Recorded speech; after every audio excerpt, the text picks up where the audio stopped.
ہونے کے باوجود حضرت علی اللہ سے بہت ڈرتے، زیادہ تھا۔ ایک بار حضرت علی کے ایک رفیق لرار بن نمرہ الکنانی حضور امیر معاویہ رضی اللہ تعالیٰ عنہ کی محفل میں موجود، اسے ذرا غور سے سنیے، بہت ساری چیزوں کی اصلاح ہو سکتی ہے۔ موجود تھے حضور امیر معاویہ کے دربار میں۔ حضور امیر معاویہ نے کہا، اے رفیق تم مجھے علی کی باتیں سنو، ان کی شب و روز کیسے تھے۔ یہ خاموش ہو، پھر فرمانے لگے، سناؤ رفیق علی کی بات۔ خاموش ہو، جب اصرار بڑھا تو اب وہ سنانے لگے، سنیے ذرا۔ کہنے لگے، میں نے مولا علی کے شب و روز دیکھے ہیں، بڑے قریب سے ان کی زندگی کو دیکھا ہے میں نے۔ ان کی نظر دور رست، یعنی بظاہر ایک چیز ہمیں نظر آتی ہے لیکن وہ اس کے پیچھے تک دیکھا کرتے تھے۔ نگاہ ان کی دور رست، انتہائی مضبوط آسان کے مالک تھے۔ وہ لوگ کھری بات کیا کرتے تھے، مکمل عدل و انصاف کے ساتھ فیصلے فرماتے۔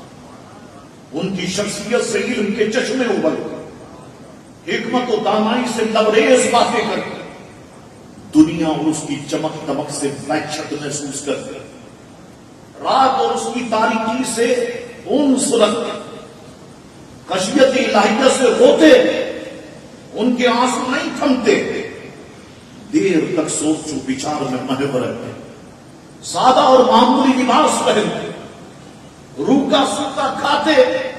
خدا گواہ ہے امیر معاویہ آپ نہایت بے تکلف اور مل جل کر کے رہتے، جب ان سے کچھ پوچھا جاتا تو یوں بے تکلفی سے جواب دیتے جیسے ہم میں سے عام آدمی گفتگو کرتا، ایسے جواب دیتے، حاضر خدمت ہونے والوں سے کلام میں پہل کرتے، بلانے پر حسب وعدہ پہنچ جاتے۔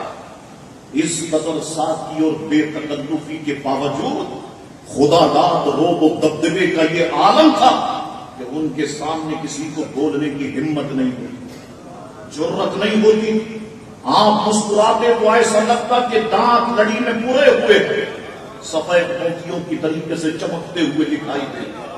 دینداروں کی قدر کرتے، غربا مساکین سے محبت رکھتے، کسی طاقتور کی جرأت نہ تھی کہ آپ سے باطل کی تائید کی توقع رکھے، اور کوئی کمزور ان کی عدل سے مایوس نہیں ہوتا تھا۔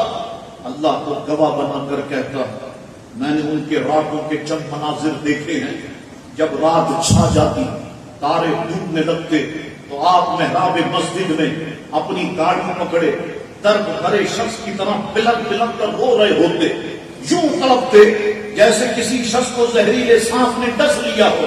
وہ اب بھی میں ان کی آواز کو سن رہا ہوں، میرے کانوں میں اب بھی ان کی آوازیں آ رہی ہے۔ آپ رو رو کر رقت سے کہہ رہے ہیں، اے دنیا تو میرا دل لبھانا چاہتی ہے، مجھ سے کچھ امید نہ رکھ، دور ہٹ جا، کسی اور کو فریب دے، اب میرا اور تیرا کوئی تعلق نہیں، تیری عمر انتہائی مختصر ہے، تیری دی ہوئی راہ حقیر ہے، تیرے قدرے بڑے بھیانک ہیں، سادے راہ قلیل ہے، سفر بڑا طویل ہے، راستہ نہایت سنسان ہے۔ راوی کہتے ہیں رفیق بات بیان کر رہے تھے، زار و قطار ہو رہے تھے، امیر معاویہ رضی اللہ عنہ کی طرف دیکھا گیا، وہ بھی تھاڑے مار مار کے رو رہے تھے، اور محفل پہ جتنے لوگ تھے وہ سب زار و قطار ہو رہے تھے۔ حضور امیر معاویہ کی روتے روتے امیر معاویہ کی حلق میں آواز اٹک گئی، اللہ اکبر۔ اس کے بعد فرمانے لگے، اے اللہ ابو الحسن علی مرتضیٰ پر رحم فرما، واقعی علی انہی خوبیوں کے مالک